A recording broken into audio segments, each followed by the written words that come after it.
सो welcome back once again guys. मेरा नाम है सन्नी और जैसा कि मैं इस चैनल पे काफ़ी टाइम से इनएक्टिव था क्योंकि इसके पीछे का रीज़न ये है कि मैं काफ़ी टाइम से रिजल्ट का वेट कर रहा था। क्योंकि ऐसा तो मुझे पता था कि मैं फेल हो जाऊंगा, बट इतने बुरे नंबर से फेल होऊंगा ये पता नहीं था। एनीवेज, बात करते हैं जो मिस्टेक्स जो मैंने करा जिसकी वजह से मैं फेल हुआ दिसंबर 23 का एग्ज़ाम, वो कुछ मैं बताऊंगा आपको। और मेक श्योर कि आप वो गलती ना करें, otherwise you will also get failed. Okay, so first of all मेरे कुछ पर्सनल प्रॉब्लम थे, हेल्थ इश्यूज भी हुए थे बीच में। और ये वीडियो कोई सिंपैथी और सब कुछ वैसा करने की ज़रूरत नहीं है, बस मैं एक ऑनेस्ट ट्रूथ मैं बता रहा हूँ आपको जो मेरे साथ हुआ। तो बेसिकली बात इतना है कि इस बार के जो ड्यूरेशन थे सीए फाउंडेशन के लिए, वो मुझे एक बहुत ज़्यादा एक्सपीरियंस और बहुत ज़्यादा एक रियल फेस दिखाया कि हाँ, आप कितने पानी में हो।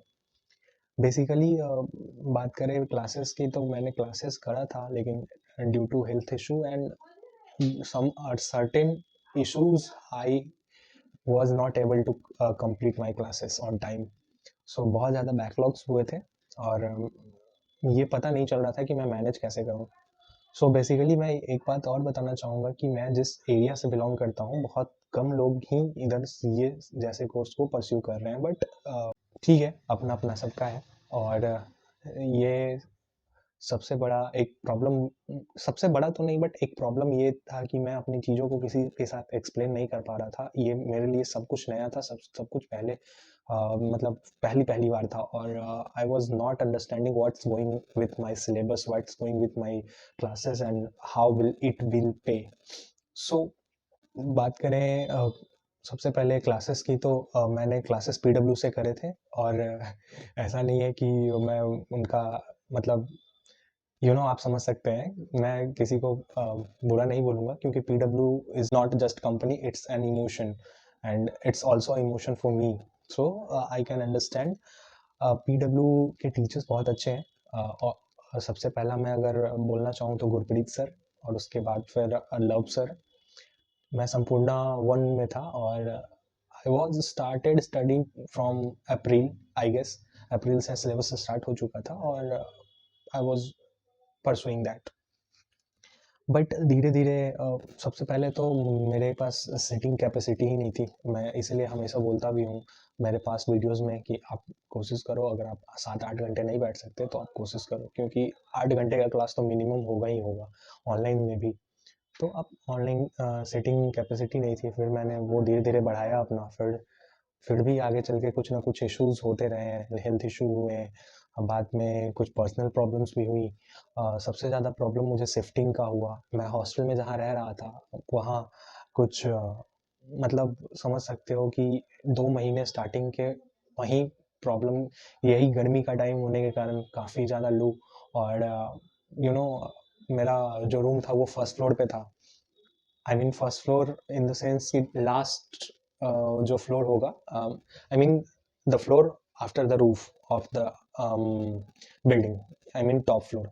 सो I was in top floor and गर्मी इतना ज़्यादा होता है पटना में, आप जान ही रहे होंगे।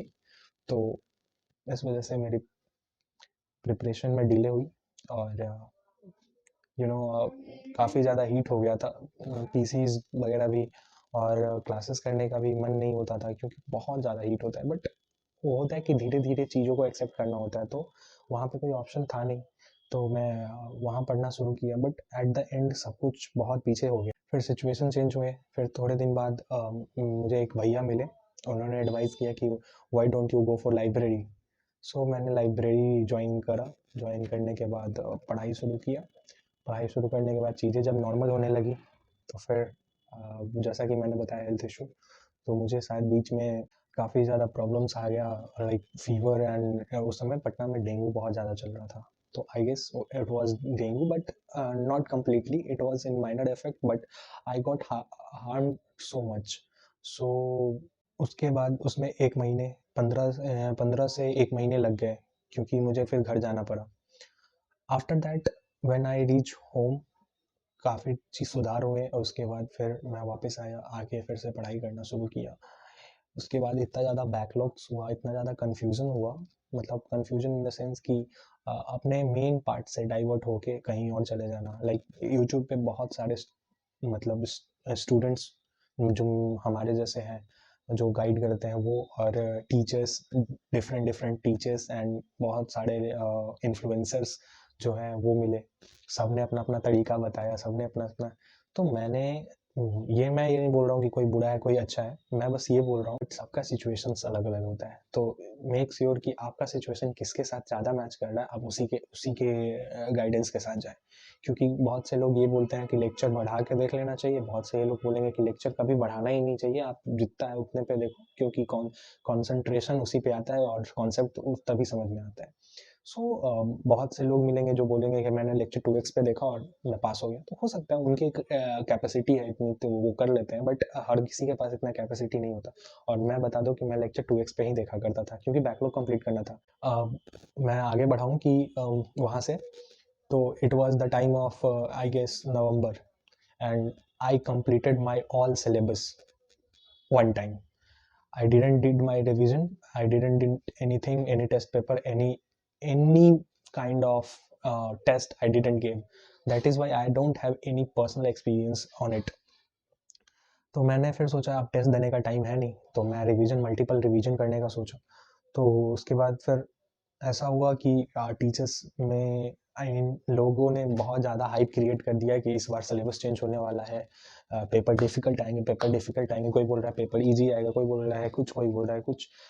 पूरा दिमाग का एल लग चुका था भाई, एल लग चुका था, लिटरली एल लग चुका था। पढ़ने में भी मन नहीं लग रहा था कि यार क्या होगा नहीं होगा, but I was not going to surrender. मतलब मैं ये सोचा था कि चाहे जो भी हो पेपर तो देना है, ताकि एक्सपीरियंस तो एटलीस्ट मिल सके कि हाँ कैसा होता है। मैं एग्ज़ाम सेंटर पे गया, मैं एक ब्लॉग भी डाला था, वो बाद में मैंने डिलीट कर दिया, क्योंकि डिलीट नहीं, मैं प्राइवेट कर चुका हूँ, because I was so confuse.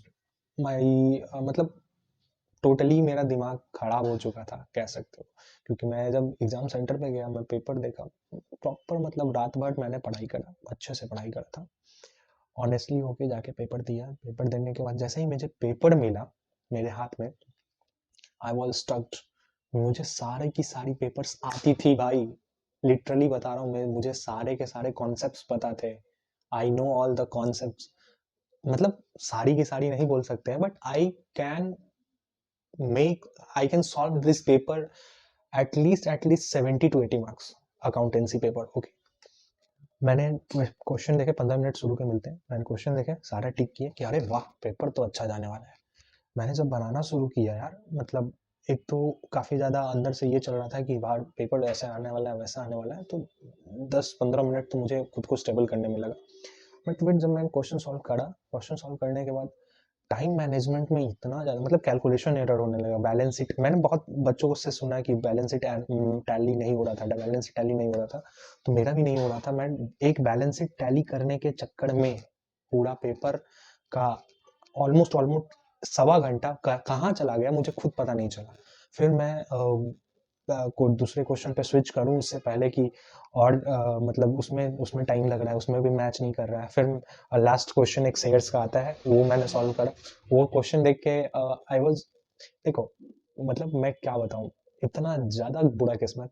Guys मैं एक बात बता दूं कि चश्मा मेरा छूट चुका था मेरे बैग में, और उसकी वजह से क्वेश्चन पेपर देखने में बहुत ज़्यादा प्रॉब्लम आ रहा था। मैं बहुत ज़्यादा रिग्रेट फील कर रहा था, मैंने क्वेश्चन ही गलत पढ़ लिया। आई मीन पढ़ा, लेकिन इतना ज़्यादा वो जब टाइम को देखा तो काफ़ी ज़्यादा कन्फ्यूज़न हुआ, और इस वजह से क्वेश्चन आधा गलत, या कह लो कि आधा मैं अभी अटैच्ड कॉपी मंगवाऊंगा अपना, जो चेक होने के बाद मिलता है आरटीआई फाइल करके, और कैसे किया जाता है उस पर भी वीडियो बना दूंगा अगर आप पूछोगे तो। मतलब मैं मंगवाया हूँ, मैं आपको दिखाऊंगा कि क्या हो रहा था। जर्नल एंट्रीज वगैरह पास करने में भाई, किसी ने बोला बिना फॉर्मेट के कर दो, किसी ने बोला फॉर्मेट कर के साथ करो तभी मार्क्स मिलेंगे, ये वो मतलब पूरा फक्ड अप, दिमाग का पूरा वो हो चुका था भाई।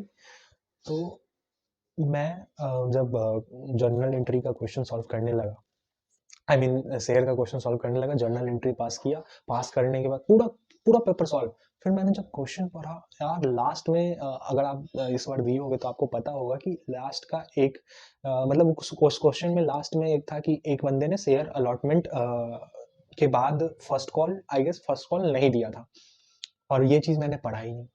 तो उसके बाद फिर मुझे काट के सारा फिर से बनाना पड़ा।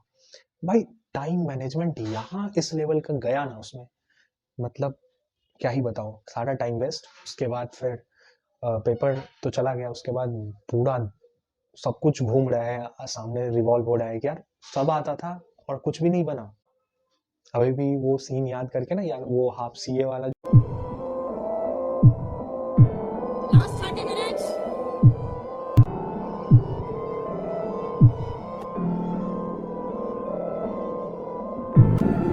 जो सीन होता है जिसमें वो शायद आर्ची नाम था उस लड़की का, जो जो इंटर में उसके साथ हुआ था, सेम सिचुएशन भाई, फ्लैशबैक हो रहा था यहाँ पे। तो यही था स्टोरी। उसके बाद फिर मन ही नहीं किया फिर दूसरा पेपर में पढ़ाई करने का, बट स्टिल मैंने पढ़ाई की, और बहुत ज़्यादा ठंड था यार। फिर भी कोशिश करा मैंने, but I was not able to put my attention on it, but I was trying to keep it to doing it. And again मैं बिजनेस लॉ का पेपर देने गया, वो दिया, फिर टोटली कंसंट्रेशन ही हट गया था यार। ये बोलना आसान होता है कि यार पेपर दो, नेक्स्ट पेपर दो, अच्छे से दो, प्रिपरेशन मत छोड़ो, but I know and you can also relate अगर आपके साथ ऐसा हुआ। सो यही थी कुछ मेरी स्टोरी। एक अलग से वीडियो बनाऊंगा इस पे कि what to do, what not to do while you preparing for CA foundation, जो कि मेरा पर्सनल एक्सपीरियंस होगा इस पे। और वीडियोस काफ़ी लेंदी हो चुकी है, बाकी इसको यहाँ पे एंड करते हैं और मैं अलग से एक वीडियो बना दूंगा। सो तब तक के लिए बाय।